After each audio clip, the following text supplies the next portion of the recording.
GoForThe2.com. I'm back. It's week number 3. Another great week in college football. Upsets, some explosive performances. USC knocked out of the top 25. Lane Kiffin on the hot seat. Georgia responds, knocks off South Carolina. Week 3 proves to be no different, and we have a marquee matchup with the number 1 ranked Alabama Crimson Tide traveling to College Station to take on the 6th ranked Texas A&M Aggies and their quarterback Johnny Football. It's going to be a great matchup. It's a 3:30 start. I'm going to give you some news and notes about both sides of the ball for each team. Give you my prediction a little bit later in the week on Thursday, so check that out. Let's talk about this game a little bit more in depth. Last season, A&M travels to Tuscaloosa, gets the victory 29-24. They stunned the Alabama Crimson Tide. But what a lot of people don't realize is that the Alabama Crimson Tide last year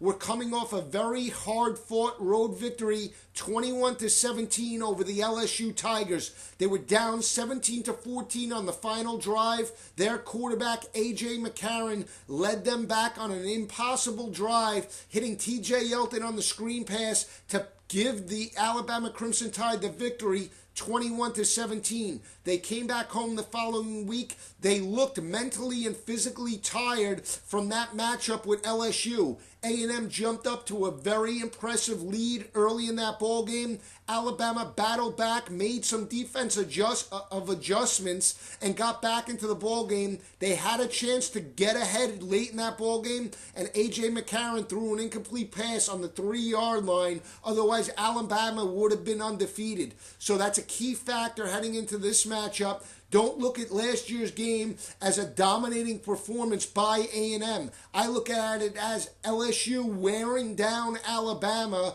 from a very tough SEC matchup on the road. Alabama got the victory and then came back home. They might have been looking ahead at A&M last year. They're not looking ahead this year, so keep that in mind when you break down this game. Let's talk about the Alabama offense right now.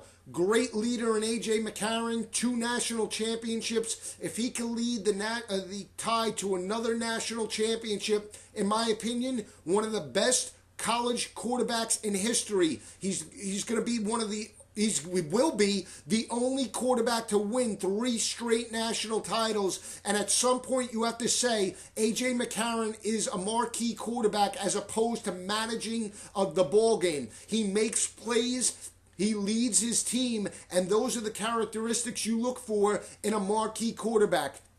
Alabama heading into this game is going to run or try to run the football on the A&M defensive front. A&M's defense in 2 games already, giving up 273 yards rushing per game. Last year, they were a little bit better against the run, giving up less than 4 yards per carry. This season already, 2 games giving up 273 rushing yards per game. Alabama going to try and test the front. If they could get rushing yards with Yeldon and D. Hart, that'll open up the play-action passing game for McCarron and his lethal wide receivers of Amari Cooper, Christian Jones, Kenny Bell, and Kevin Norwood. So keep that in mind as you head into this matchup. If Alabama can run the football, I think it's lights out. That'll open up the play-action passing game for McCarron and the vertical passing game, and they'll be able to control the clock and keep A&M off the field. That's a recipe for disaster if you're an A&M fan. You cannot let Alabama run the football in this ball game.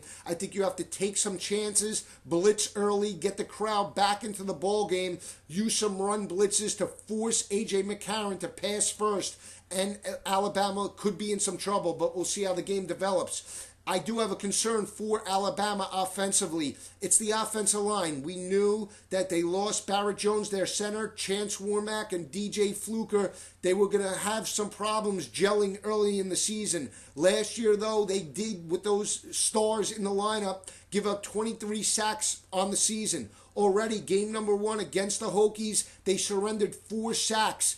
I think this bye week could hurt the offensive line heading into this matchup with Texas A&M. Some people think that the bye week is beneficial early in the week. I look at it as a negative. The bye week is more beneficial later in the year when players are hurt and need time to recover. Early in the season, I think it hurts the timing of the passing offense. It hurts the mechanics of the offense in terms of offensive line starting to gel. So keep that in mind when you watch this game. How does the timing of the offensive line match up with the A&M defensive front? We're going to have to see. But make no mistake about it, Nick Saban and his staff, the best in the game in preparing, so the extra week will benefit them in terms of game planning for this game. So we'll have to see how the timing, though, is affected early in this ball game. Defensively for Alabama, we know what they have to do. They have to keep Johnny Manziel in the pocket. When you look at last year's matchups against strong defensive fronts of Florida and LSU, Johnny Manziel struggled when he was in the pocket. He struggled mightily against that LSU defensive front, and you saw the adjustments that Kirby Smart and the defensive staff did later in that ball game in the second half of last year's matchup. If you can contain Johnny Manziel in the pocket, make him a pocket passer, Alabama will win that type of matchup.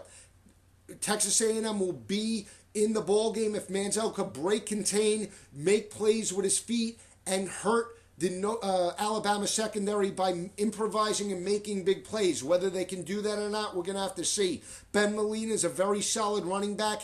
A&M, though, averaging 392 passing yards per game, and they're averaging 208 rushing per game. So they're going to put a lot of pressure on the Alabama defense. If you're an A&M fan, I think you want to start quick, take chances. You have the crowd behind you. So look for Kevin Sumlin and the offensive staff to stretch the field early against the Alabama secondary. I think it's going to be a great matchup. It's a 3:30 start. It's on CBS, and you have to watch this ball game. I'll give you my prediction a little bit later in the week. Stay with me all season long at NCAAblitz.com, GoForThe2.com, and my blog talk radio show, the NCAA Weekly Blitz.